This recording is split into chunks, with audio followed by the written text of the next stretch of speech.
Welcome to Driven, the Unscripted Success podcast, with your hosts, Mike Mannino and Nariman Hamden, bringing you insights and stories on achieving personal, professional, and financial success. Hi, everybody. This is Michael Mannino, and welcome to Driven Unscripted Success podcast. Today, we have a professional and people that, I screw that one up. Start over. Number 2. All right. 3, 2, 1.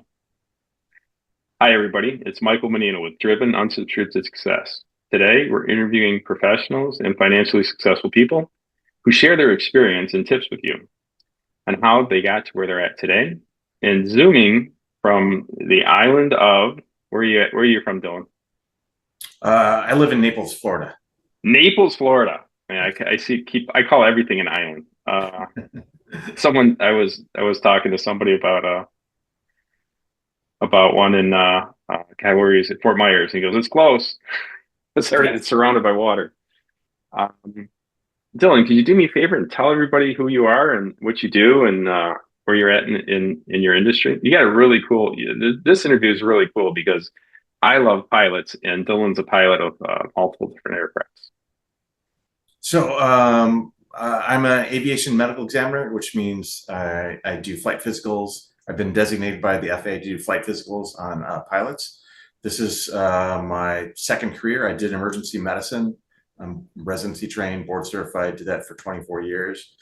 And then the opportunity came to 4 years ago where became an AME 6 years ago, thinking long term I'd eventually do this as a way to get out of the ER. 4 years ago, I had the chance to take over a practice in Naples for a gentleman that had to retire for age and health reasons. I did that, and then a year later, I opened up a second office here in Pompano Beach, where I'm right now. And nice. so I've got, I do flight physicals for major airlines, United, American, Delta. I've also got all the other Spirit, JetBlue, Frontier, FedEx, UPS, and then a bunch of charter pilots too. I also do it for student pilots. So it's a much kinder, gentler way to practice medicine. And it's actually, even though I'm working as a designee of the FAA, it's really closer to old-fashioned medicine, how it should be, than ever it was in the emergency room. Ironic. So you're gonna have to extrapolate on that. I'm old school. I'm the old dude. I used to be the young bull. I'm the old bull now, and I know the feeling. I say that. I get you, but what I love is old school because it works. Yeah. Everybody tries to tell me what the new thing is, and I'm like, I just sit back and wait and watch it fall apart. That's all I do. Well, the reason why I say that is that because I'm not under pressure, because there's no insurance involved. I mean, we're not talking about huge amounts of money, but also that because there's no insurance, I don't have to double book like most primary care practices do. I don't have to support a legion of coders and billers.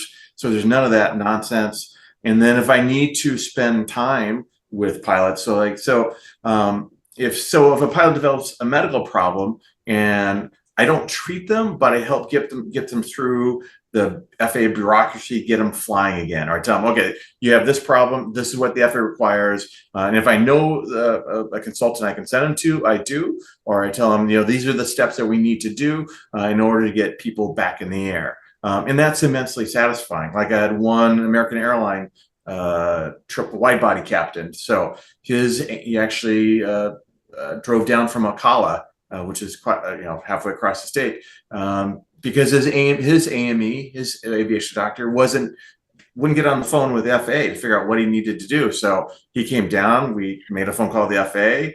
A few months later, he was back in the air under a special issuance, which is sort of a temporary get out of jail card for medical problems. All right. So it has certain stipulations. But he was able to get back in the air, and for this is a guy toward the end of his flying career, we're talking about hundreds and hundreds of thousands of dollars. So, and then a year and a half later, I was able to make a phone call and make some arrangements and satisfy the FAA that he was safe and were able to get off the special issues. So in his career, flying just like any other pilot with no issues. So that's immensely satisfying. And because I'm not under the gun of so much as time constraints as a regular primary care doctor, or if I had a mixed practice between primary care and aviation medicine, I can take the time, as much time as I need to, in order to devote to a pilot and the problems that he or she may have. So that's very sad, and that's what modern primary care doctors don't have the ability to do, which is why so many of them have gone concierge. So it takes the financial pressure away, so they can actually spend time and do what doctors are supposed to do, which is help people. So, off topic, what's the worst problem? Yeah, so you're a doctor, correct? You've done general practice and you're doing aviation now, correct? Yeah, I did emergency medicine for 20 years. Emergency medicine. Yes. What do you think the biggest problem with America is? I'm looking at the macro right now. You know, I've noticed obesity, high blood pressure, diabetes, and mental illness. If you could change something about America to help all of that, what would you do? We eat too much and don't exercise enough. See, old school. That's what I'm talking about. Right. That's what I'm talking about. And while it's great, like the Ozempic craze, or some people are able to lose weight. In fact, I had another retiring pilot. He went on it in between September and lost 40 pounds, doing great. And he wasn't like he had bad habits to begin with, but he just couldn't get through get the weight loss. And so he's able to get the weight loss and he's doing well. But we need to make fundamental changes to the way how we live in order to keep the weight off once we're off these medications, because none of these medications are meant to be, long term. Right. I agree with you wholeheartedly. I compete in professional brick breaking, and the hardest part for me is making weight, and I only have to lose 5 or 10 pounds. I'm like, I walk around at 205, 210, and to get under 200 and bulk up is very difficult for me. And it's the food that we have and the lack of, people go, why are you out there digging a hole in front of your house? Have somebody else do it. Like, you're not getting this. I need this. I need to dig a hole. I need it. That's where I think most people don't understand why I do certain things. And do you think the big problem is people's inactivity? Someone said that's probably the number one problem we have with America. Yeah, I think it's good. A part of it. I mean, part of it is we just consume too much calories. I mean, that's the number one thing. Because you can't, unless you are training for a marathon or an Ironman, you just can't burn off those extra calories. So the number one thing is the calories, is the amount of calories, and then they're from bad sources, right? I mean, right. The bad sources too. Right. Yeah. And what do you think about Make America Healthy Again, where he's trying to, I just heard that this is April 2025. They just said they're getting rid of all the food dyes within a year. So he made a new, what's his name? Kennedy made a new claim, or a new law, that all the fabricated food dyes have to be out in a year and a half. So it all has to be all natural. You would have to look at, and I've never done it, look at the actual randomized control studies that look at whether or not they contribute to deleterious health effects. I just don't know the answer to that. Okay. Do we need to? Does Gatorade have to be blue, red, and purple? I mean, no. we just identify. When I'm going to ask my kids, what flavor? Instead of grape, it's purple. Right. I mean, it becomes such a custom thing that we're so used to it. What would be Dawn dish soap if it didn't have green dye in it? Or right. So yeah, we need to get rid of that stuff. But the biggest thing is just, is we eat too much fast food. We eat too much food. I'm lucky that I was able. My kids, they eat broccoli like candy. I mean, that's great. Win. Win right. For everyone. They like eating grapes and that kind of stuff. And they don't eat every vegetable, but I was able, when we go to the Thai place, they eat bok choy. I mean, my son, they'll eat bok choy, which is like crazy. So, just getting them off, I will admit, every now and then I get them a treat and they can have a McDonald's, but it's the exception. It's not the rule. Right. And so like I make them breakfast every morning. We're not doing, they usually eat eggs and something else. And so, or they'll have some fruit with their eggs. So, I mean, it's just the quantity of calories in, and then the quality of food from which we get those calories. That's, I think, the number one thing. And then along with that is that we just don't get up and walk around and move enough. I mean, look how many people you go to. I mean, just walk around outside and and many people are so overweight, and it's, for some people, they need those scooters and stuff, but for many people, they'd be better off for their long-term health is walk 10 steps today, walk 11 steps tomorrow, walk 12 steps the next day, just instead of kind of withdrawing in themselves and becoming more and more sedentary, is they got to push themselves. Now, some people legitimately they'll never be able to walk again. And I'm not talking about those, but there's those people and I saw this in the ER where you could see someone and they said, they were used to be a CEO of something or another, how they're now in their late 70s, early 80s. You could imagine them as a vibrant adult, and that now they've just slowly been on the decline for so many years that they're just a shell of what they used to be. And you can make changes in your life that, just like compounding interest, a small change here, powerful force in the universe here. It's the same thing here with your weight, small changes here, instead of going up, you go here or you go down. So, I mean, you just got to make changes like that. I went vegetarian 6 years ago, I think. Part of it was for health. I didn't have anything, but just long term. Part of it is ethical. And I don't preach about it. I'm just, you need to become a vegetarian or a vegan or something. But it makes it a lot easier because to eat better, just because so much of American diet is just this ginormous chunk of protein, whether it's steak or chicken or something. And then it's so easy, filet mignon tastes great. I miss BLTs.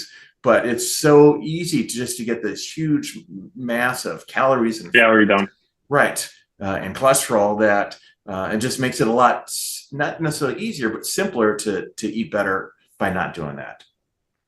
I have, when I compete, I had a trainer and he said, I go, what's my diet? And he goes, nothing out of a boxer bag, and stay away from sugar. And I was like, oh, that's pretty easy. And then I thought about it, and I was like, oh, that's all fruits and vegetables and meats. But I feel so great when I compete. You do it for 3 months. I'm doing it now, getting ready for the open. Tell me again, what was the sport? I'm a professional brick breaker. So I'm professionally, I'm a real estate investor. But for fun, there's a trophy behind me over here. I've got 11 first place trophies at the U.S. Open and 2 ISK belts and 1 world record. So I compete, and I'm kicking on 60, and when I'm still thinking about going to compete. It's a lot of work to get to where our event's crazy. It's breaking, and it's you train for 3 months, you work out, you practice, you do everything you can. You pay for the airfare, you pay for the event, you pay for the bricks, you go out there, and then it's like, boom, your event's done. It's not like. Yeah, it's really cool and fun, but it's the physical aspect is what I enjoy, and I love teaching people. But you as a doctor are able to articulate it better. And I'm just back to the old school: eat less and exercise more, and that really does help. It's that simple. It's not easy, right? It's simple to describe. It's not easy to do or to complete, but it's a simple thing. You just exercise more and eat less. I agree with you, but in coaching, I teach mindset.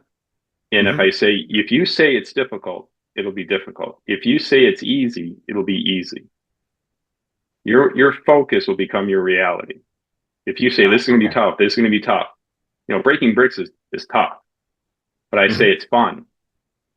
I changed my mindset on it, and it really changed for me. It changes everything, and I try and coach people to do that all the time. But it's like you said, it's not easy. But if you say it's not easy, you're right. It'll become difficult to you. It's really your mindset. And when I eat right and exercise, it's not that hard. Once you get into a rhythm, 3 weeks, it's easy. Yes. I feel it's easy because you've been a vegetarian for 6 years. It's easy. Yeah. I'm sure starting wasn't easy. No. I mean, and every now and then, I mean, still I crave BLTs, and or bacon cheeseburger. I mean, it's just, but the one time I had, what do you miss the most? I talked to this one girl and she said White Castles, which is the worst possible thing in Michigan. It's the worst possible thing you can put in your body. What do you miss most of? BLTs, and Denny's used to have a great bacon cheddar cheeseburger. Yeah. I'm gonna go have one now because I can.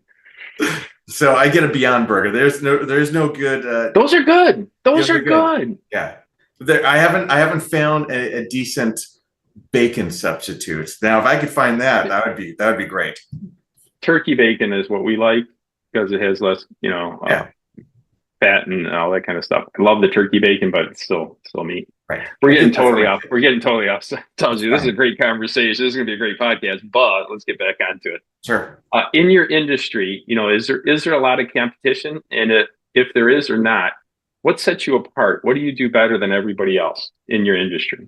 So the FAA controls who can be an AME and where they can practice. So you can't have an area that's saturated. So if they have enough AMEs in one area, they won't allow. You have to apply to the FAA. The FAA has to say, yes, we have a need for someone in this area, and so they control. So that makes sure that that there is not too many in any particular area.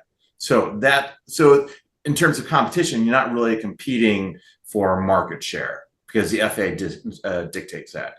Now you can, in terms of being successful, is you've got to be a pilot advocate. You got to show that do what you can to keep pilots in the air and get them back in the air when they have problems. So that's why I've got people who drive, like right now I've got 3 people drive from the middle of the state down to see me because I've helped them. Pilots, because so much is riding on their medical certificate. Everything. You're right. So once they find an AME they like and they trust, some of them will travel long distances, either fly down.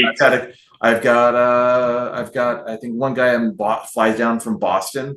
I've got a couple of people drive from the Ocala, Orlando area down to see me because I've spent the time and I've shown them that I'm trustworthy and I'm on their side.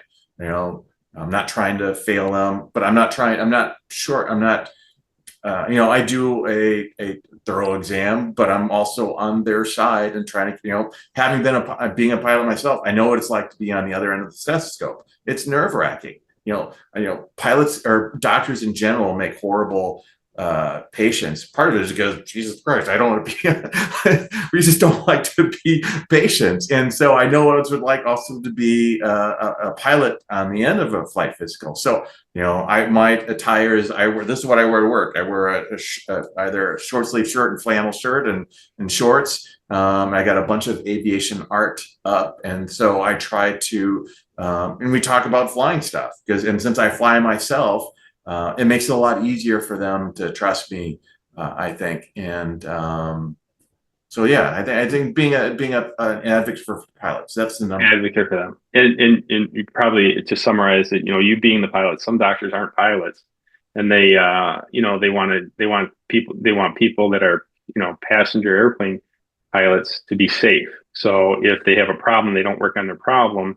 They might want to keep them on the ground, and you're the kind of guy that wants to keep them in the air. So you make them do what they have to do to get better. Right. Yeah. You're an advocate for them. Yeah. That makes perfect sense. Yeah. That's good. Helping out your client, which not everybody does. Yeah.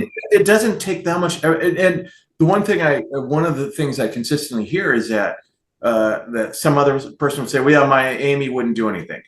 Their flight doctor wouldn't, people complain about the federal government, and there's many legitimate complaints, right? It's a huge bureaucracy, blah, blah, blah. Right. Every time I've gotten on the phone with someone from Oklahoma City with the physician of the day, it's always been a great experience. Now, they may not give me the answer I want, but they've always been professional. Yes. Exceedingly helpful. Mm-hmm. And if they've made a mistake, I've had once or twice we say, hey, thanks for working this up, and thanks for getting this resolved. They've all been, I understand their motivations. They're following their regs and so forth like that, but there's always been a great experience talking to them. And I hope Doge doesn't affect those people who are doing the hard work of going through tens of thousands of deferred medical applications every year and figure out who's safe to fly and who isn't. Because right now the process is exceedingly long. It takes forever just because part of it, they're overworked, they're understaffed. And I just hope that they're not adversely affected, because all my experience with them on the phone has been great. And they do a good job. So putting that aside, so, just making the extra effort, whether it is spending 10 minutes talking to someone or making a phone call, I mean, that's all you really need to do. It's those little things that add up in terms of making the business work, I think. Yep, I agree. So, I get a recurring answer all the time, and it's all just put in the extra, put in more than you get out, and then business grows. That's what I've noticed over the years. That's the recurring thing I'm seeing in these podcasts. Everybody, here's a good question for you. Everybody goes, this is a good one. Everybody has challenges in their career. What is the biggest challenge you ever had, and how did you overcome it? Which career? Oh, give me both. Give me the best one in each one. There you go. ER is an awesome one, because you never know what's coming through that door. Yes, but you think about that, but the vast majority of patients, within a couple minutes, you can funnel them down. It's all pattern recognition. Pattern recognition. I hate to say this. This is going to be the podcast. What, pattern recognition? Well, we try and get one of the biggest takeaways, and pattern recognition is so important. And I want to hear your take on it. So it depends on what the complaint is. Abdominal pain. All right. So, you've got a funnel of your major diagnoses. So if the pain's on the right, appendix, gallbladder, or kidney stone, pain on the left, it could be diverticulitis, it could be a kidney stone. All right. Chest Crohn's. Pain, it's hard to, right. Well, Crohn's can be anywhere. So it's hard to, and usually those people come with that diagnosis of Crohn's to begin with, but we're talking about, but you can funnel people in within a couple minutes. The vast majority of your diagnosis is made by the patient's history, right? It's then confirmed by physical and so forth. But you can funnel people in very quickly into one of several very highly or likely diagnoses very quickly, right? Mm-hmm. It's, a 20-year-old guy with left-sided pain who's writhing on the ground. Well, he probably has a kidney stone, right? Versus a 55-year-old guy who is overweight, sweaty, complaining of chest pain, MI until heart attack until proven otherwise. So it's all pattern recognition, then you have sort of, based upon the complaint, you walk in the room, and then you can also tell almost immediately, is this person really sick or not? Is there some psychosomatic stuff that goes on that you're looking physically and it's more mental? There are a huge number of people who a large part of their personality has become their pathology. Yeah.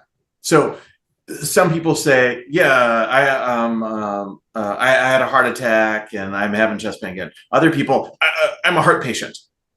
What happened to them becomes their overwhelming obsession, or the focus of their life. There's other people who've been to the emergency room so many times that the EMR actually, you get the spinning wheel of death because they've been there so many hundreds of times.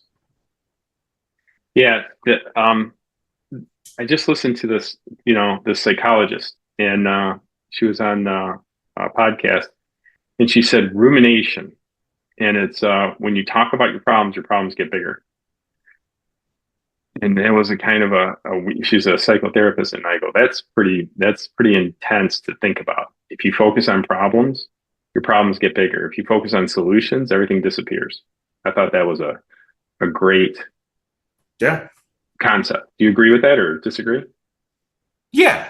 Yes, I agree. It's very easy, whether it's regardless of what the problem is, relationships, financial, it's very easy to get caught on, woe is me, blah, blah, blah. Right. Yes, I agree. All right. Everything you get. I love talking to you. I could probably talk to you for hours, but we got to start to wrap this up. Sure. Sounds like things are going pretty well for you in your business, and looking forward to the future. We try and find out what people do for doing great in business, making money, and how do you turn that into passive income so that you don't have to work ever again.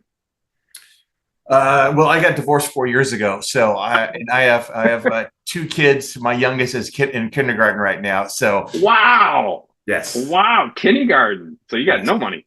Yeah. So my son will be 8 in June. My daughter 6.5. So one of the reasons why I'm glad I'm able to do this job is because lots of you can do it until you're quite old. Not that I want to do it, but I can do it. It's not as stressful as emergency medicine. The guy I took over for, he was, I think he turned 90. The AME that I used to go to in Naples, he was I think he was doing to his 90s. He was an infantryman in World War II. Wow. Still flying gliders in his mid 80s. So wow. A lot of people don't know about this kind of medicine. And so a lot of them are people who are doing it as a second gig later on in life. So I'm lucked out because I can do this while I'm still relatively young, and I can do it long term without having the physical and emotional trauma that emergency the ER gives you. Yes. Yeah, that's got to be tough. That's got to be tough. That's you guys I think you're a hero for a living. You're saving people's lives, and sometimes it's against their will. Like they're just running to death, and I've seen that many times. They're just running, their diet, their exercise, everything. They're just running to the wrong direction. I had a heroin addict overdose. Came in one time, reversed him, walked out. He was doing fine. 3 weeks later, same thing happened. That's exactly what I'm talking about. Just like running into a brick wall, and then you're trying to tell them, hey, maybe you shouldn't run into the brick wall. You can't save people from themselves. No, I know. I've learned that, but it's still painful to watch, isn't it? It is. Oh yes. And it's a simple fix. I use this analogy like information is like life preserving. You see someone drowning, and you're like, hey, this information will help you, and you won't drown. And they're like, I got it. They come back up. You're just watching them. I feel it's horrible, but I love to help people. And what I've learned is over the years is if you don't, this is hard for me. Unsolicited advice is criticism, not help. Yeah, that's a good way to put it. Yep. Yeah, it's hard.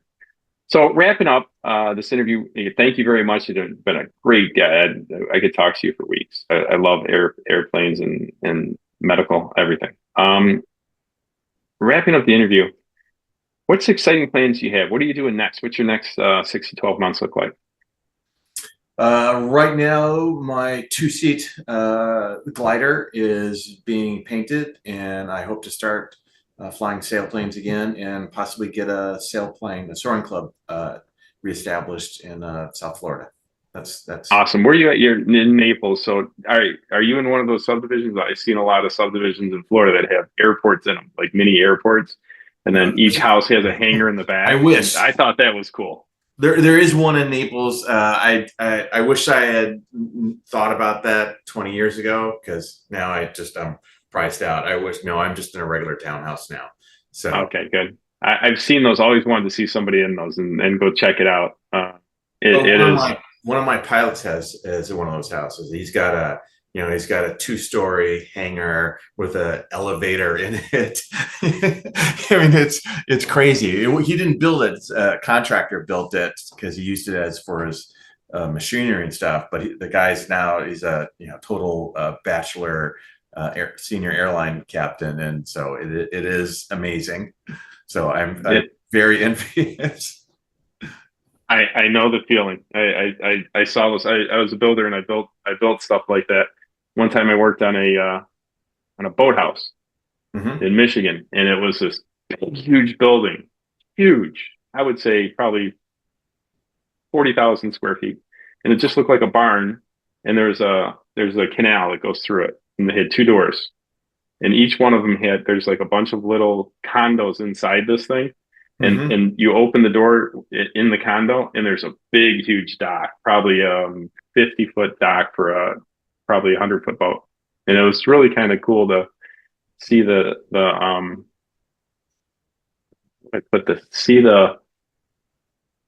ingenuity of a house on the water.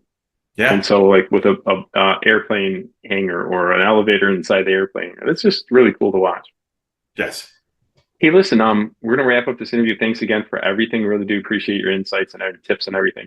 How can anybody get in touch with you and contact you if they need your services? So my website is aviatorsclinic.com. You can get a hold of me through there. And I have offices in Pompano Beach on the east coast of Florida and in Naples, where I live. Right on Naples Airport, actually. I wish I needed you to be a pilot. Like I said, I've flown before, but I've never got my pilot's license. I'll take you up in a sailplane if you want. That is a deal. I'll take that deal. I haven't done that. That's the one. I've done a lot of crazy stuff in this world, and that sounds like something I need. Sailplanes, you're not crazy. I mean, there's nothing to burn. No motor though. They go so slow. Right. So when you land, the kinetic energy is very low. And if you think about it, my airplane comes down at 1/4 there's no lift at 1/4 the rate of a Cessna 172 on final. It just comes Cessna comes down pretty light too. 500 feet per minute on final. My single seat glider comes out at 128 feet per minute. Oh, you can be so. We could talk about this for hours, but to end this interview, we'll talk afterwards. I just thought about this. The reason planes have to come down at a high rate at an airport is because there's houses around them, so you don't want the noise. Yours has no noise. You can come down lower in a slower trajectory down, correct or incorrect? So incorrect. So gliders want to stay up in the air. So you don't want to come down. You wouldn't want you wouldn't want to be really low far out. So gliders, you're going to keep your altitude until the end, and then you're going to deploy the spoilers, and then you're going to come down kind of the steep. Because without the spoilers, you'll just go afloat forever. That's my point. I didn't understand. I'll call them air brakes for most people, but your spoilers are like they slow down the aircraft, correct? Well, they cause you to sink a lot faster. Okay. They spoil the lift. So it's like mine is like a 2x8s, that are about 8 feet long that come up. Some of them are even doubled. And so all there is like a big piece of board in the air. Yes. Cause a lot of drag that makes you come down. Isn't that one of the techniques of, isn't that one of the techniques from Top Gun where he was following and then he'd lift up and put on that so the plane would come by? Yes, but I think that violates so many principles of BFM that no one actually would do that. I gotcha. They're trying to. I saw that and I kind of knew what that was, and it's just fun to dream, right? Yes. Hey, listen, I can't thank you enough, and for the people watching, if you guys want to talk to Dylan, he's an amazing individual, and he'll get you back up in the air. That's kind of his job, and he actually does his job very well. All right, and listen, we're going to say goodbye to everybody and appreciate your time. If you guys have any questions, contact me or Dylan. Mine's in the bio, and talk to you later. Thanks for listening to Driven, the Unscripted Success Podcast. Want to share your story? Apply to be a guest at drivensuccesspodcast.com/guest.